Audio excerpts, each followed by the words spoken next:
Esse é o nosso segundo módulo do curso de Método de Interpretação Bíblica, né? Terceira aula já. Mas em relação àqueles 7 módulos que o curso vai ter, esse aqui é o nosso segundo módulo, o segundo passo, o segundo princípio de interpretação básica, né? E aí a gente vai abordar nessa aula essa segunda regra, que é estudar o livro da Bíblia como um todo. Ou seja, levando em consideração tudo o que ele diz a respeito daquele livro em si e como ele afeta a interpretação dos versos de forma isolada, certo? O que isso quer dizer? A gente vai aprender a ler um livro como uma unidade literária, ao invés de simplesmente ler versos isolados. Qual que é a grande questão da gente ler versos isolados, né? Imagina o seguinte, você ligou a televisão, tá passando um filme. Hoje em dia a gente tem streaming, eu sei, é o exercício da ilustração aqui. Então hoje em dia a gente não tem tanta essa dificuldade, a gente chega e coloca o filme para começar na hora que a gente quer. Mas lembra do tempo em que passava na televisão um filme, né? E às vezes você chegava atrasado, ligava a TV e o filme estava passando e ele já tinha começado. Na verdade o filme já estava lá pela metade. Aí você acha meio curioso, fica meio intrigado e tal, e se senta, se acomoda lá no sofá, pega uma pipoquinha, começa a tentar prestar atenção e ficar tentando entender a relação entre um personagem e outro ali para poder encontrar algum sentido do que está acontecendo. Só que quanto mais você ouve o diálogo, né, as conversas, vê as cenas que estão acontecendo ali, mais você vai percebendo, notando que você perdeu partes demais da história para poder correr atrás e conseguir alcançar algum sentido e ter alguma noção das cenas que estão passando, né, que você está acompanhando.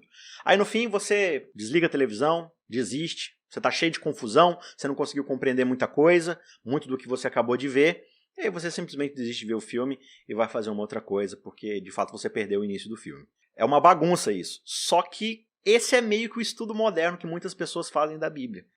Se você for parar para prestar atenção, várias pessoas, inclusive você, e eu sei que eu já fiz muito isso também, nós temos o costume de ler a Bíblia como se ela fosse a sorte do dia. Sabe aquelas coisas lá de Facebook? Sorte do dia. Hoje você... Como se fosse quase um signo inspirado pelo Espírito Santo. Qual que é a bênção que Deus tem para mim hoje? Aí você abre aleatoriamente a Bíblia, escolhe um verso, olha, esse verso aqui. Aí se o verso faz algum sentido para você, né? Aí você lê o verso como se fosse um horóscopo. Não, porque o Senhor cuida daqueles que não sei o que lá. Ah, tá, então eu vou seguir esse conselho aqui e tal, porque meu dia vai ser abençoado, aí você se sente abençoado. E a gente lê a Bíblia dessa forma. Ou muitas vezes a gente simplesmente escolhe uma passagem agradável, uma passagem que a gente gosta de ler, lê aquilo ali de forma completamente isolada, e aí a gente não entende por que de fato a gente não compreende a Bíblia como um todo. Agora, imagine esse mesmo cenário, só que agora, ao invés de ser um filme, você começa a ler a Bíblia a partir do meio de um dos seus livros. Você escolhe aí um livro lá, sei lá, Gênesis, aí você vai lá pro capítulo 17 e começa a ler lá, aleatoriamente. Embora isso pareça meio forçado e inventado, assim, comparar essas duas coisas, é exatamente assim que acontece quando a gente costuma abordar as escrituras no nosso estudo.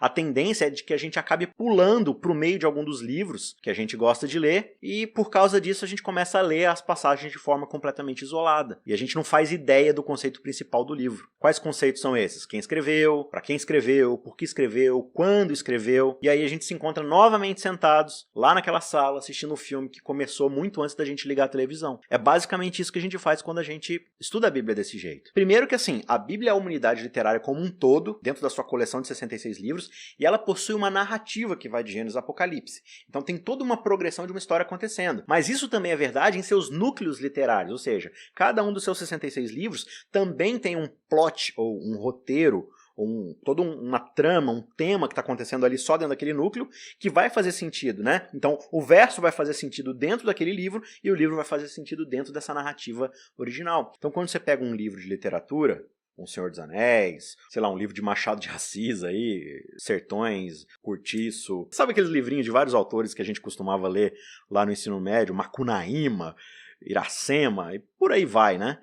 Você não começa a ler da metade da história. Mas por que a gente acha que com a Bíblia pode ser assim? A gente acha que a inspiração funciona de um jeito aleatório, que qualquer coisa que a gente sorteie das páginas sagradas vai servir para nós. E a gente não tem o devido cuidado de tentar entender o que o autor estava querendo dizer, por que ele escreveu, para quem que ele escreveu, quando ele escreveu, enfim. Todas essas dúvidas que brotam quando a gente lê o texto, a gente simplesmente ignora. E aí, fora assim, questões como advérbios, adjunções, complementos, que a gente passa batido. É aquele comportamento de caixinha de promessa, de ler na hora do pôr do sol, na hora do culto, a gente saca um versinho aleatório e acha que ele é uma promessa indistinta para nós, simplesmente porque está na Bíblia. E se a Bíblia é a palavra de Deus, com certeza isso significa algo para mim aleatoriamente, dado aquilo que eu sinto. Então a gente começa a perceber qual que é o grande problema disso. Quando eu aplico um verso bíblico a partir do que eu estou sentindo, então a inspiração não está vindo do Espírito de Deus que capacitou aquele autor. A inspiração está vindo daquilo que eu sinto, está vindo do meu próprio coração. Então quem está dando sentido àquele verso não é o autor que escreveu, não é o Espírito que inspirou o autor que escreveu, sou eu. Eu me acho petulante o suficiente para carregar aquele verso com o significado que eu quero dar. E esse é um grande problema, porque a gente não tem o mesmo costume de fazer isso com outras literaturas. Então, se com literaturas chamadas, né, entre aspas aqui, seculares, a gente não faz isso, por que a gente tem coragem de fazer isso com a palavra de Deus? A gente precisa frisar que uma boa interpretação, ela não começa a partir de um verso ou passagem que a gente seleciona para ler. Ela começa justamente dentro do contexto do livro como um todo. E aí existem 3 etapas aqui que eu quero discutir com vocês hoje, e essas 3 etapas são esse passo inicial, essa etapa inicial que a gente vai dar nesse segundo módulo. A gente já percebeu que a gente tem vieses na leitura bíblica, quando a gente projeta a nossa visão sobre o texto bíblico. Então agora a gente vai dar o primeiro passo, que é ler o texto, só que a gente vai ler ele como um todo, justamente para a gente remover essa síndrome de isolamento da nossa leitura de interpretação bíblica. Então eu dividi essa metodologia nesses 3 pontos que você consegue ver aí na sua tela. O primeiro ponto é ler o livro todo de uma só vez. Primeira etapa para ler a Bíblia. Leia a Bíblia. Certo? Leia a Bíblia. Se você quer aprender a Bíblia, leia a Bíblia. Óbvio, mas para algumas pessoas não é. Leia a sua Bíblia. Muito bem. Após a gente ler a Bíblia, no caso o livro daquela passagem que a gente quer estudar, então, eu gostei dessa passagem bonita aqui, eu quero aprender um pouco mais sobre essa passagem. O que você vai fazer? Você vai ler o livro todo. Ler o livro todo, você vai reler o livro por uma segunda, ou terceira, ou quarta, ou quinta vez, de uma forma investigativa, de uma forma atentiva, prestando atenção e fazendo perguntas para o texto, como um inspetor com a lupinha, certo? A gente vai falar um pouco sobre essa investigação que a gente precisa fazer com o texto bíblico. E por fim, terceiro passo, leia uma introdução bíblica. O que isso quer dizer? A gente vai falar de algumas ferramentas extras à Bíblia que são úteis para a gente poder buscar pistas que a gente não descobriu simplesmente na leitura. Por que essa é a terceira etapa? Isaac, não é melhor eu simplesmente já ir nesses materiais e já ler o que quer dizer para eu já saber o que é para saber? Não, porque isso não significa estudar, significa copiar do coleguinha que fez o trabalho da escola. Lembra lá na escola quando você não estudava para a prova, ou você não estudava para aquele trabalho e você simplesmente ia lá e copiava do coleguinha? Você não aprende, você simplesmente copia. Então, embora esses artigos, essas ferramentas, esses materiais dos coleguinhas universitários, estudiosos, eclesiásticos, seja muito útil para ajudar a gente a complementar o nosso estudo, ele não tira de nós a responsabilidade de termos um estudo pessoal, uma abordagem pessoal com a palavra de Deus. E lembra o que a gente falou sobre viés? Se as traduções bíblicas já têm um viés do tradutor, imagina os comentários bíblicos. Ele já tem toda a carga interpretativa e de viés do comentarista. Ah, então eu não vou usar? Não, é legal, porque você lê um comentário, você lê outro comentário, lê um terceiro comentário, e você vai vendo percepções diferentes do texto que se juntam à sua percepção que você já teve quando leu das 2, 3, 4 primeiras vezes, e aí você vai chegando ao denominador comum e fala assim, então acho que eu estou meio no caminho certo, ou não, acho que minha interpretação estava equivocada. Aí você vai e consulta alguém que também estudou a Bíblia, e aí juntos vocês vão percebendo, lapidando ali a sua percepção do texto, certo? Então essa é a última etapa deste passo, desse módulo de ler o livro como um todo, certo? Então a gente lê o livro inteiro, a gente lê o livro de forma investigativa, e depois a gente lê algumas introduções, algumas coisas complementares ao texto bíblico. Muito bem, primeira coisa que a gente vai fazer, a gente vai ler o livro todo, ou pelo menos boa parte dele, numa sentada só. E aí, se for possível, leia mais de uma vez. Isso é algo que poucas pessoas fazem, né? E aí, embora esse conselho possa parecer simples e corriqueiro, ele é uma pepita de ouro para o nosso estudo. A gente falou um pouco na aula passada sobre as traduções, as versões bíblicas. Então, se for possível, leia mais de uma vez, se esse trecho for um pouco mais curto, se esse livro for menor e tal. Leia mais de uma vez em versões diferentes. Então, leia numa ARA, né, na Almeida Revista Atualizada, leia na NVI, que tem uma linguagem muito mais equilibrada em relação à contextualização de hoje em dia, é uma versão também excelente para se fazer leitura comparada. Então, você vai lendo, até nessas paráfrases, mas lembrando que elas têm viés e tudo mais, né? Faça leituras comparativas, porque daí, nessas comparações da forma como um traduziu, o outro traduziu, você já começa a captar aí algumas coisas. Também é bastante útil. Mas o ponto principal aqui é, leia a unidade literária. Como nós mencionamos no início dessa etapa, a maioria das pessoas começa a ler um livro através das passagens de forma isolada, fora de ordem e escolhida de forma aleatória. Só que quando você lê o livro todo de uma vez, você vai ter mais facilidade em começar a perceber o quê? O fluxo de pensamento e a linha de raciocínio do autor daquele livro. Você vai perceber um pouco a forma como ele estrutura suas ideias, o propósito que ele tem ao escrever aquilo, né, o seu objetivo, o que ele está querendo responder, o que ele está tentando endereçar. E aí você vai ver os momentos onde o autor está repetindo algum tipo de padrão, algum tipo de tópico, algumas palavras ou frases que ele está repetindo com mais frequência. Poxa, por que ele está repetindo tanto isso aqui? Ele já falou disso antes, eu já vi lá no começo que ele já falou disso daqui. Aí você começa a comparar, opa. Então essa primeira ou primeiras leituras são importantes justamente para essa primeira impressão que você vai ter do texto bíblico. É uma leitura casual, mas uma leitura atenta, prestando atenção no que você está lendo e fazendo essa comparação. No Novo Testamento, por exemplo, né, as cartas apostólicas, que são as epístolas, elas foram todas escritas de uma só vez, e para serem lidas de uma só vez, sem interrupção. Então o que acontecia? Paulo, por exemplo, né? Paulo é um dos apóstolos que escrevia cartas para as igrejas. Ele vai lá e pega carta à igreja de Filipos. Então ele começa lá, agradeço a Deus por todos vocês, por vê-los em saúde e tudo mais, tenho saudade de vocês, blá blá blá. Então toda uma introdução fala assim, que bom que vocês estão bem, fico muito feliz, tal, tal, tal. Eu sei que vocês estão passando por isso e isso. Aí ele começa a escrever. E no final ele, agradeço então a Jesus Cristo, então que a paz de Deus esteja com vocês. Aí escreveu lá, escreveu uma carta, um texto extenso. Aí ele pega e envia isso para a comunidade de Filipos. Aí lá em Filipos, naquela igreja, eles pegam a carta, todo mundo se reúne na sua igreja e alguém vai lá na frente ler a carta de uma vez só para todo mundo. Eles escutam tudo do início ao fim. Certo? Como se fosse um sermão, por exemplo. Sermão lá, do início ao fim. Ele tem uma introdução, tem um desenvolvimento de ideias e tem uma conclusão. Tem todo um objetivo, tem uma lição que ele quer passar. Ele pode falar de coisas diferentes no decorrer daquilo, mas geralmente tem um fluxo de ideias que vai sendo conduzido do início até o final. E ler isso tudo de uma vez só facilita a gente a poder começar a perceber isso daí. Geralmente quando a gente vai ler algum e-mail, alguma mensagem, na época que a gente costumava ler carta, né, a gente lia tudo de uma vez só. Você não recebe a carta de alguém e lê apenas a metade, ou começa pelo meio e vai escolhendo trechos aleatórios. Você lê do início ao fim. Então essas cartas eram lidas de uma só vez diante de toda a comunidade. Eu faço isso para qualquer tamanho de texto, porque assim, vamos convir. Você pega um Gênesis da vida, 50 capítulos, grande pra caramba. Você pega um Mateus ou um Lucas, são 2 evangelhos gigantescos. Atos. Até Romanos, que é uma carta, mas 16 capítulos, é bem extenso, uma linguagem um pouco mais rebuscada, ideias um pouco mais complexas. Isaías, que a gente está estudando agora, 3 meses estudando Isaías, e olha que a gente não entrou em detalhe do livro, né? É uma visão bem panorâmica, 66 capítulos. E aí, o que a gente faz? A gente lê tudo de uma vez? A gente não vai ter tempo para ler tudo de uma vez. Então o que você vai fazer? Você vai escolher o maior trecho possível que você consegue ler no tempo que você tem. Como é que você vai separar esse trecho? Aí você vai utilizar algumas ferramentas, ou às vezes pode ser o próprio índice da Bíblia, os subtítulos, né?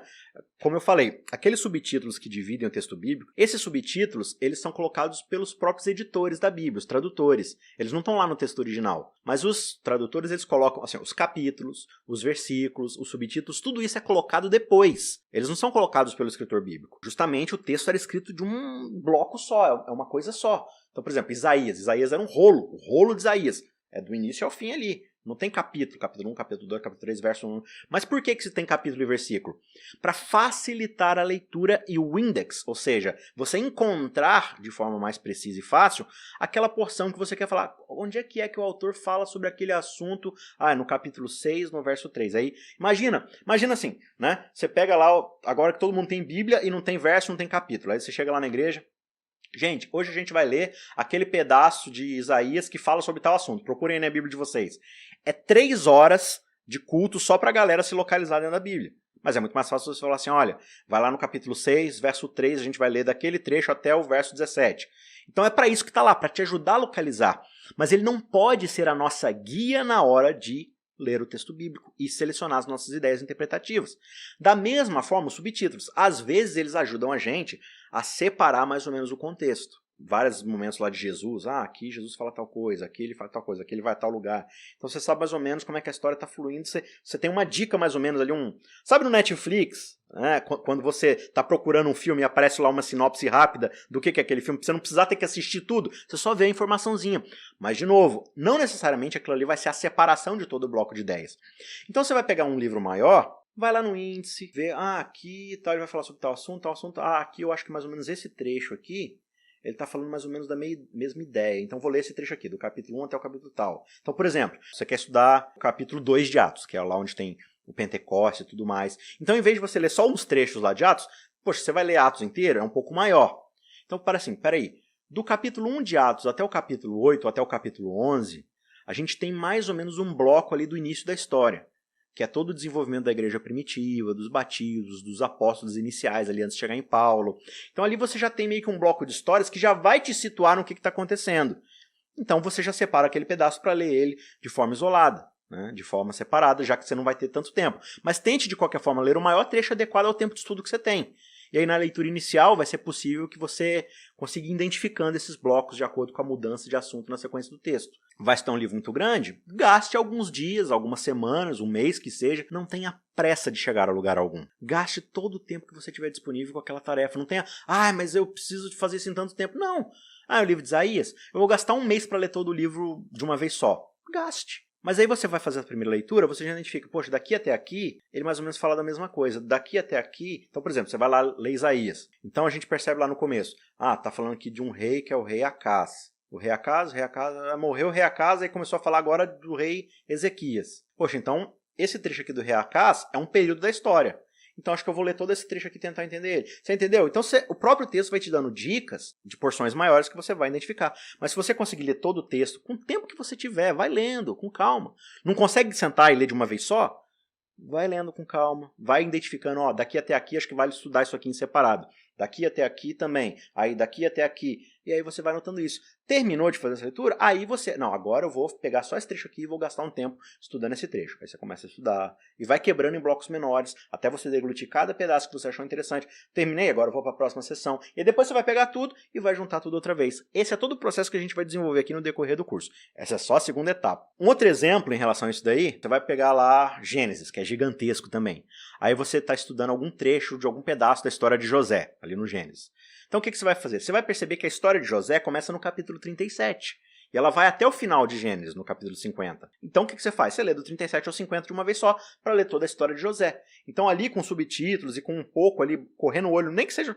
Às vezes você não precisa nem ler atentamente, você só vai correndo o olho. Opa, você percebeu que alguma coisa mudou aqui e tal. Daqui aqui é mais Abraão, aqui é Isaac, esse trecho aqui é de Jacó e aqui já é o trecho da vida de José. Então vou ler esse trecho de José, porque daí você já lê a história de José como um todo, né? Você não pega só aquele pedacinho. Mas por que ele está sendo julgado desse jeito aqui? É porque lá atrás teve um problema dele com os irmãos, que ele ficou fazendo fofoca dos irmãos. Então lá atrás na história eu já sei mais ou menos o que aconteceu. Então isso vai lançar luz aqui nesse pedacinho. Então esse é o efeito de você ler tudo como um todo. Então se você não consegue ler o livro inteiro, vá reduzindo a blocos menores, mas é importante você ter a noção do todo. Quanto maior a porção que você conseguir ler, mais luz, mais contexto você vai ter em relação àquilo que você está tentando estudar. E aí, como eu disse aqui, você tem esses subtítulos, você tem essas divisões e outras ferramentas que a gente vai abordar lá na frente que vão ajudar um pouco você a separar esses assuntos. Mas o que você conseguir fazer por conta própria agora é legal, para você já não colocar na sua cabeça esse viés e você já ter um impacto inicial pessoal com o texto bíblico. Então, essa é a primeira etapa, é uma etapa bem simples que basicamente é isso. A gente vai ler o texto bíblico dentro da sua unidade literária. Então a gente vai tentar ler um livro inteiro, o maior pedaço que a gente conseguir dentro daquela unidade literária. A segunda etapa, a gente vai voltar a ler o texto bíblico. Vai ler o texto bíblico de novo. Você está estudando. E aí vai tirar da gente esse impulso de já sair interpretando e preenchendo. Porque assim, a gente não gosta de dúvida. A gente não gosta de coisa mal resolvida. Então, quando tem alguma coisa que fica uma lacuna, a gente fica tentando preencher essa lacuna com informações da nossa própria cabeça. E aí, entra no erro. Então, o que a gente vai fazer agora nesse segundo passo? Depois que você já leu todo o trecho, e aí você leu em outras versões, se possível, não estou dizendo que é obrigatório, mas é legal, é bacana você ler em mais de uma versão, que talvez uma outra versão vai te trazer um outro detalhe que você te passou desapercebido, porque às vezes o fluxo do texto não estava legal na sua leitura, você passou batido. Então, gaste o tempo que você achar necessário com isso. Uma vez, duas, três, não importa. Pelo menos uma vez, certo? Fez isso, o que a gente vai fazer? Agora a gente vai voltar a ler o texto bíblico, só que a gente vai fazer isso com bastante atenção e olhar para o texto agora da perspectiva de um detetive, de um investigador. A gente vai pegar a nossa lupinha de Sherlock Holmes e a gente vai começar a fazer perguntas para o texto bíblico. Então comece a prestar atenção nas motivações que iniciam o livro. Começa a fazer perguntas para o texto. Então, desde o comecinho, apareceu lá um personagem que você não conhece, anota lá, não sei quem é esse. Citou algum lugar assim, tipo, a gente estava em tal lugar e de tal lugar a gente foi para tal lugar. Anota lá, que lugar é esse? Onde fica? Tal, qual que é a distância de tal ponto? Então assim, Jesus foi para Betânia. De Betânia ele foi a pé até Jerusalém. Opa, Betânia, Jerusalém. Qual que é a distância de Betânia até Jerusalém? Dava para ir andando? Anota lá. Onde que eu vou anotar? Não sei, se vira. Vai anotar num bloquinho, anota no Word, anota no rodapé, coloca um post-it em cima da sua Bíblia, anota. Tem umas Bíblias que elas têm uma lateral, assim, que com espaço para você escrever. Enfim, tem várias ferramentas. Eu vou mostrar para vocês como eu costumo fazer, tá? Aí vocês podem imitar ou podem simplesmente pegar a ideia e utilizar de outras formas também com outras ferramentas. Mas anote, algum trecho do livro ficou meio truncado ali e você não entendeu, esse trecho aqui, eu não sei, eu não entendi muito bem o que isso quis dizer, eu queria a interpretação. Sublinhe, frise, faça um círculo em volta, puxa uma setinha, enfim. E fala assim, isso aqui tá meio nublado para mim, eu preciso de mais informação sobre isso aqui eu não consegui entender, né? Então, quem é que está escrevendo? Será que o texto me dá dicas de quem está escrevendo isso daqui? Para quem? Por quê? Quando? Onde? Qual é o tema principal? Então vai tomando notas de todas as dúvidas que você tem e aí você vai começar na leitura mesmo a buscar pistas no texto onde você consiga solucioná-las, você consiga ajuda. E agora a gente vai ver então algumas das perguntas que a gente vai fazer de forma um pouco mais detalhada. Então a primeira coisa que você vai perguntar nessa leitura introdutória é: quem escreveu o livro? Então, por exemplo, Paulo escreveu algumas das epístolas, Moisés escreveu os livros da lei, a narrativa de Gênesis lá e tudo mais. Há alguns estudiosos que acreditam que Moisés também tenha escrito o livro de Jó, não se sabe direito, é uma perspectiva, né? Mas assim, nem sempre você vai conseguir saber quem escreveu o livro. Mas, em vários casos, é possível sim saber, e isso é extremamente útil na hora da gente começar a estudar o contexto de tal livro, ainda mais nesse tópico. Por quê? Quando você sabe quem escreveu, talvez você tenha informações sobre o perfil dela. Então, poxa, Moisés era um príncipe egípcio, ele tinha toda uma erudição, ele conhecia a cultura egípcia, então você já lembra que ele vai utilizar muito dessa linguagem e muito desse panorama para poder escrever o que ele escreve. Você já sabe mais ou menos ali qual que é o perfil, qual que é o estilo de pensamento dele, como é que ele costuma desenvolver suas ideias. Então você já começa a ter algumas dicas de como o texto vai se desenvolver. Então Paulo era um erudito fariseu, sabia muito de direito, de filosofia, de religião. Então o pensamento dele é um pensamento lógico, é um pensamento retórico, que você começa a observar nos textos bíblicos e tudo mais. Então saber quem escreveu já ajuda a gente bastante. Davi escreveu vários dos salmos.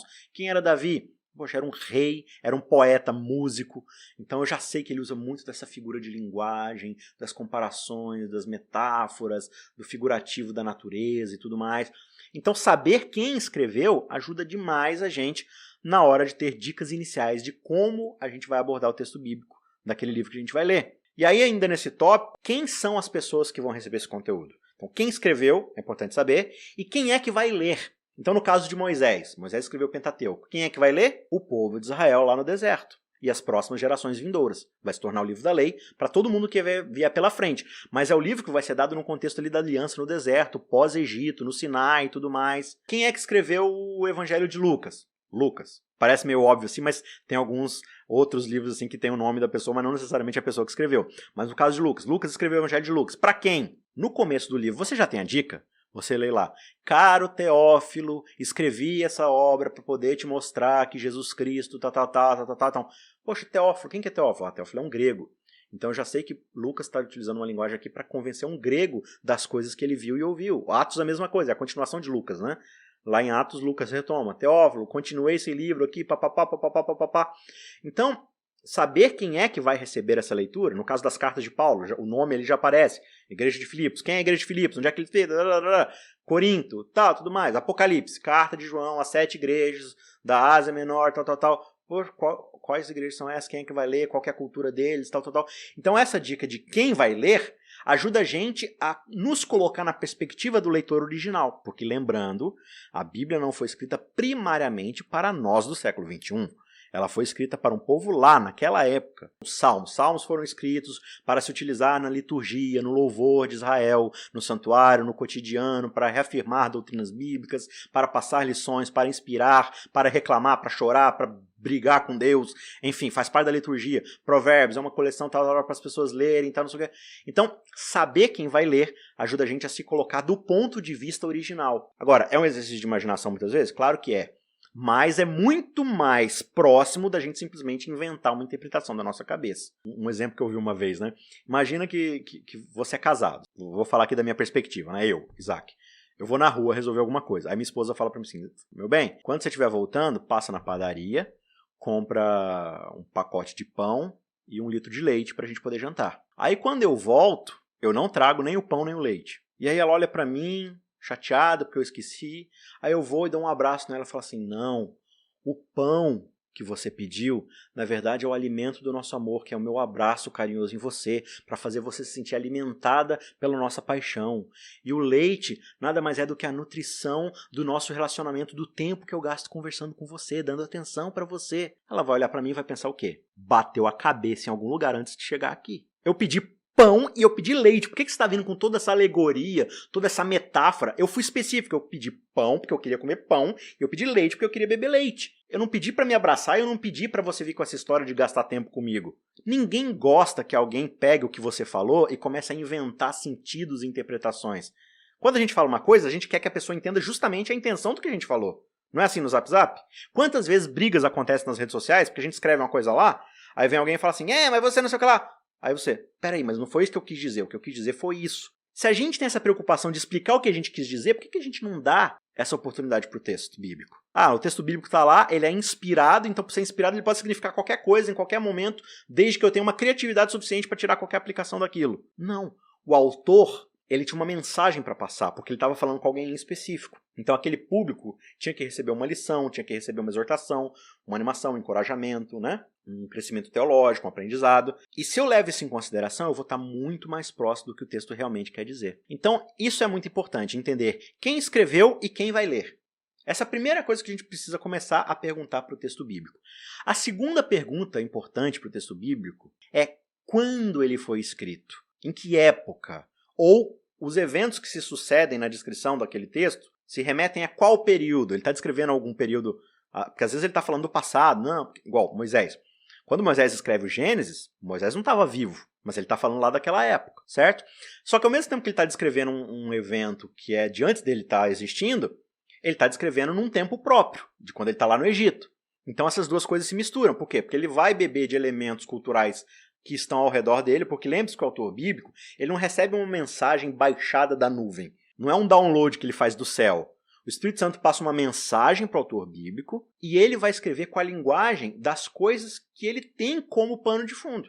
A não ser que Deus queira dar uma mensagem, a gente vai falar um pouco disso depois em gêneros literários, mas para o profeta, quando Deus fala assim, vai lá e fala para o povo isso aqui, Só que mesmo isso é Deus adaptando para a linguagem humana, do jeito que o ser humano entende, porque se Deus começar a falar a língua de Deus, ninguém vai entender nada. Então precisa ser adaptado para a linguagem do ser humano. Então da mesma forma o autor bíblico, ele, por exemplo, Moisés, ele começa a falar muitas coisas com a linguagem do que ele está vendo ali, às vezes, no deserto, no Egito, no Nilo e tudo mais. Saber quando algo foi escrito é importante por quê? Porque vai ajudar a gente a descobrir qual que é o momento onde esses eventos que o autor descreve, ou que o autor está escrevendo, se sucederam. Isso vai ajudar a gente no quê? Vai ajudar a gente a ter uma noção do que estava acontecendo na época, quais que eram os costumes, quais que eram as coisas sociais, os padrões sociais, as políticas, geopolítica, o que estava acontecendo na época, qual que era a cultura, coisas que vão dar sentido na hora de a gente interpretar certos termos, certas coisas, certas ideias que o texto bíblico traz. É uma coisa bem interessante, né? Mas Gênesis, não é assim que a ciência funciona. Peraí, mas Moisés estava escrevendo um livro científico? Ou ele estava querendo, por exemplo, escrever de uma forma que os israelitas tivessem um senso de noção de onde eles estavam vindo em termos de propósito? Né? Em termos, Deus está criando e tal, não sei o que. Mas espera aí, Jonas falou que foi engolido por um peixe, mas a gente sabe hoje pela ciência que não tem nenhum peixe de tamanho suficiente para engolir alguém. Poxa, mas em que época Jonas escreveu o livro de Jonas? Se é que Jonas escreveu o livro de Jonas? Naquela época tinha taxonomia, as pessoas chamavam os grandes animais do mar de mamíferos.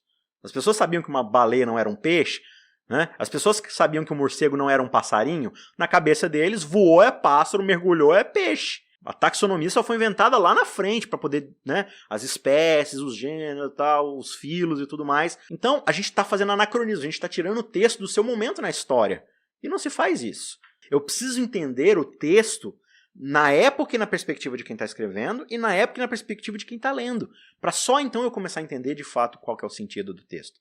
Então essa segunda ideia é quando o texto foi escrito, ou de quando são as informações que ele está descrevendo ali no seu texto. Terceiro motivo se resume a qual é o lugar, que lugar aquele livro foi escrito, em que lugar, ou para onde ele foi enviado, né? Porque às vezes ele foi escrito num lugar e foi enviado para outro. Então, Paulo escrevendo aqui da prisão de Roma, enviando essa carta para Filipe, Alexandria, lá perto, não sei o quê. A carta vai de um lugar para o outro. Mas você já sabe mais ou menos para onde está indo. Então, por exemplo, no caso das cartas de Paulo, cada igreja está num lugar.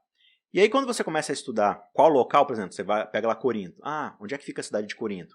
Ah, era uma cidade portuária que ficava em tal lugar, era uma cidade muito rica por causa da sua rota de comércio, mas lá tinham vários templos pagãos, as divindades. Então, sabendo onde é aquele lugar, você tem pistas locais de como funcionava, de como as pessoas pensavam na época, quais são os elementos culturais. E a gente tem ferramentas para ajudar a gente a poder descobrir essas informações.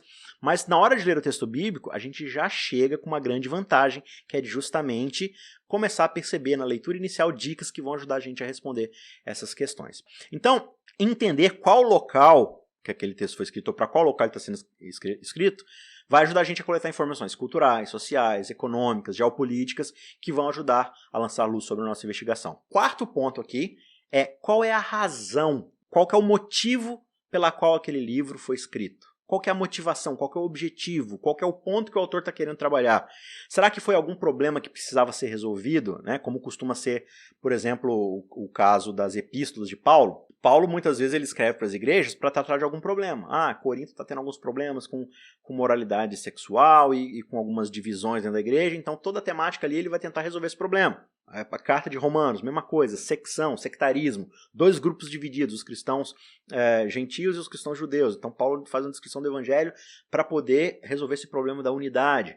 Ah, mas João ele começa a falar do pecado e do anticristo e tal, não sei o que João está falando. Então, João está escrevendo para uma igreja onde tinha algumas pessoas falando algumas heresias a respeito da natureza de Cristo. Que Cristo não era Deus, nada, e que na verdade Cristo era um holograma, e ele não encarnou de verdade, ele era só uma miragem que Deus enviou para passar uma mensagem.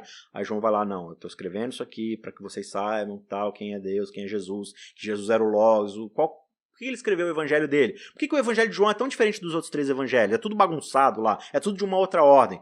É o objetivo, tem uma razão pela qual João está escrevendo do jeito que ele está escrevendo. Começar a compreender esse objetivo, saber qual que é o problema que está sendo tratado, se tem alguma pergunta que foi feita e tal, tudo isso ajuda a gente a começar a perceber o tema do todo, o objetivo do todo. Embora tenham coisas pontuais e lições pontuais no texto, geralmente ele tem uma unidade que ele está querendo passar, um objetivo, um ponto maior. Ele está tratando de um âmbito maior. E aí ele pode especificar, pode dar exemplos, mas geralmente ele está tentando endereçar alguma coisa maior. E compreender qual que é esse objetivo, qual que é a razão pela qual está escrevendo aquela coisa, vai diminuir o nosso viés de querer ficar associando pequenos versinhos com problemas que a gente acha que são e que, na verdade, às vezes a aplicação não é para aquilo. A sugestão, o conselho, a exortação não é para aquilo que a gente está pensando. Mas às vezes a gente pode, entendendo esse âmbito maior, entender o que ele está querendo dizer e talvez adaptar para realidades que são mais contemporâneas a gente. A igreja está passando alguma perseguição, aí o cara vai lá e escreve o livro de Hebreus. Né? Precisa de algum consolo, alguma motivação? O livro de Apocalipse ajuda muito nisso daí. O João está querendo, né, incentivar ali e tal, tudo mais e tal. Tem alguma heresia? João vai lá e escreve. Então, entender esse objetivo, entender as razões pelas quais o autor está escrevendo o que está descrevendo, já ajuda a gente bastante. Livro de Josué. Talvez Josué só quisesse registrar as crônicas ali da conquista da Terra Prometida para deixar para as próximas gerações não esquecerem como Deus havia colocado eles ali. Primeiro Crônicas. Será que o autor quis dar para o povo que vai ler essas crônicas um senso de identidade para eles saberem que são filhos de Davi e descendentes de um rei? Então, em várias circunstâncias, o objetivo do livro, o objetivo do autor vai dar para a gente um grande volume de informações e vai ajudar a gente a compreender melhor os versos individuais. Então, qual que é o propósito para o qual o autor está escrevendo e o que ele está tentando realizar? Ele está tentando exortar ou está tentando corrigir? Ele está tentando encorajar ou está tentando animar? Ele está oferecendo alguma informação, algum senso de identidade, está tentando convencer? E aí, após a gente investigar essas perguntas, a gente vai para os próximos passos. A gente pode fazer outras perguntas por texto, mas eu tentei agrupá-las de forma mais fácil, para também não ficar muita coisa e a gente acabar se perdendo em muita informação. 4 pontos iniciais para você perguntar para o texto bíblico. Quem escreveu e para quem escreveu, quando escreveu ou quando descreve, onde escreveu ou para onde está enviando a escrita, o que escreveu, por que escreveu, qual que é o objetivo. Então essas 4 perguntas têm que ter o tempo todo na nossa mente na hora de ler o texto bíblico. E a gente vai buscando informações para responder essas perguntas. Após investigar essas perguntas, a gente ainda tem mais 2 requisitos que a gente precisa responder antes de prosseguir para a próxima etapa. Em primeiro lugar, a gente precisa tentar buscar entender qual que é o tema do livro, ou quais são os temas do livro. Mas o que isso tem a ver? Isso não é no objetivo que você já falou? Sim e não, mas, por exemplo, às vezes o livro ele vai se dividir em temas. Então, que assunto o livro está cobrindo? Do que ele está falando? Qual que é o seu tema mais abrangente? Porque às vezes a gente se concentra na árvore e não percebe a floresta.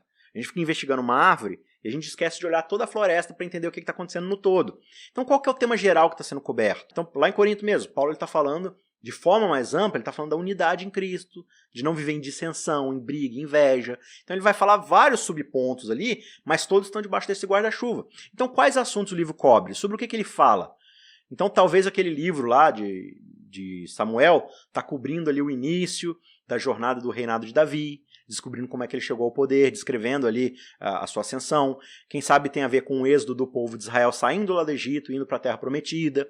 Ou talvez, né, a história de como José foi vendido como escravo e assim por diante. Então, observar qual que é o tema ajuda também a gente na hora de você diminuir o seu escopo e começar a estudar coisas menores.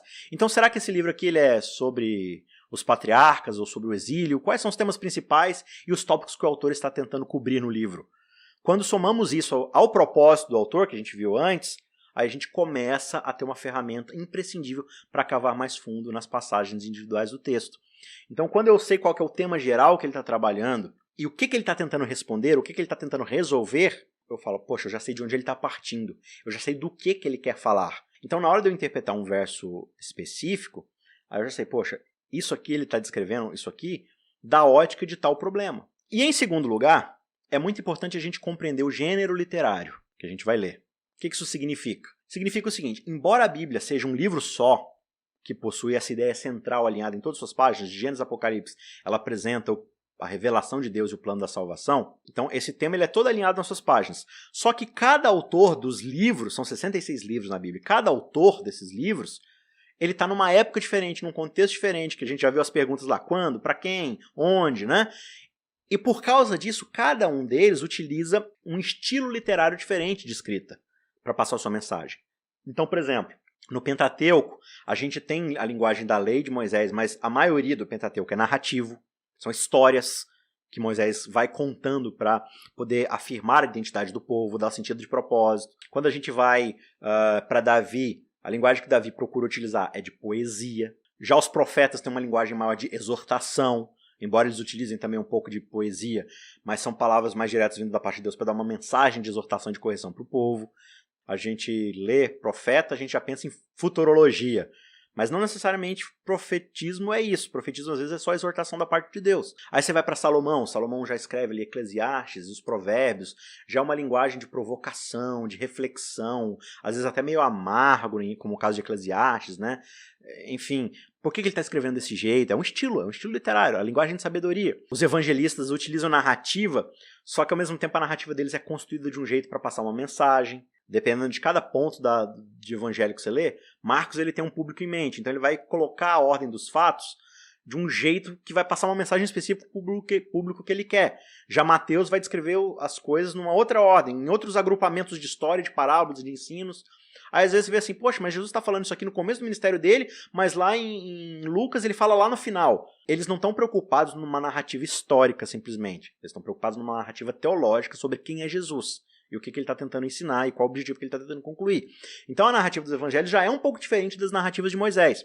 Aí, dentro dos evangelhos, você ainda tem uma subdivisão que é as parábolas. O que são as parábolas? As parábolas são histórias que Jesus contava, ou às vezes simplesmente comparativos, para passar um objetivo. Essas narrativas são diferentes das narrativas de Moisés, por exemplo. Elas não são concretas no sentido de descreverem fatos que aconteceram de verdade. Às vezes elas são exageradas, às vezes elas beiram o impossível, mas elas têm um objetivo de passar uma mensagem central sobre o ensinamento que Jesus tem sobre o seu reino, sobre a salvação, sobre quem ele é. Então ele vai contar uma história com um objetivo final, tipo aquelas histórias que a gente conta para passar uma verdade específica. Não é uma alegoria, Jesus não está contando alegorias para a gente ler e falar assim, não, eu li isso aqui e eu entendi tal coisa. Então para mim isso aqui... Não, a gente vai ver algumas dicas, bem superficialmente, porque gente, esse campo aqui, dos estilos literários, só isso aqui já dava outro curso.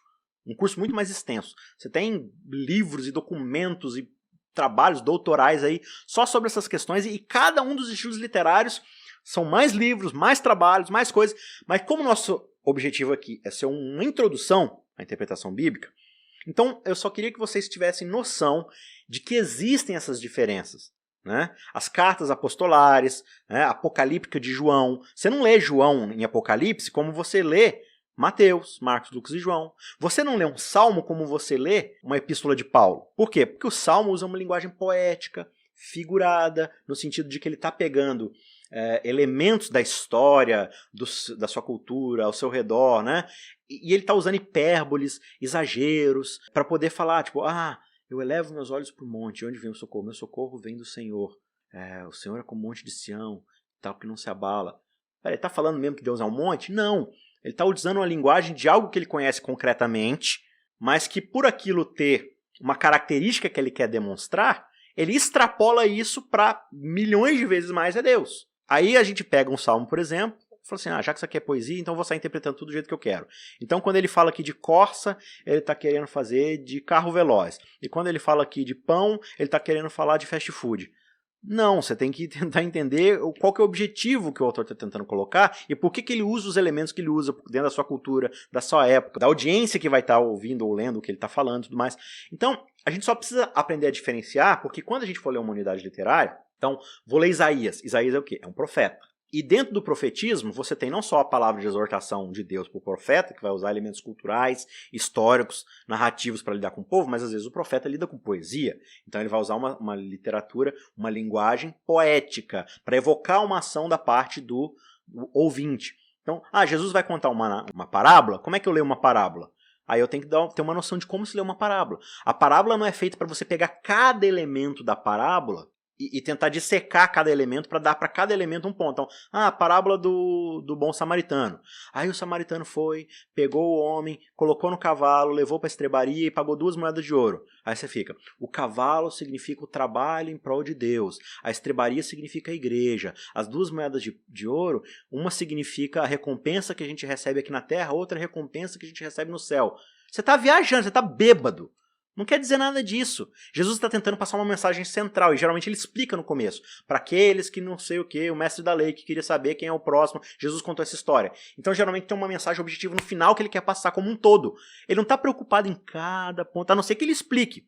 Como a parábola do semeador, a semente tal significa isso, a semente tal significa aquilo, né? O solo tal significa isso, o solo tal significa aquilo. Ele está explicando, mas geralmente ela tem um objetivo, né? Então, saber como cada um desses gêneros, desses estilos literários funcionam, ajuda a gente a perceber melhor como interpretá-lo, né? Porque você não interpreta uma música da mesma forma que você interpreta uma receita de bolo, você não interpreta um filme da mesma forma como você interpreta uma notícia jornalística.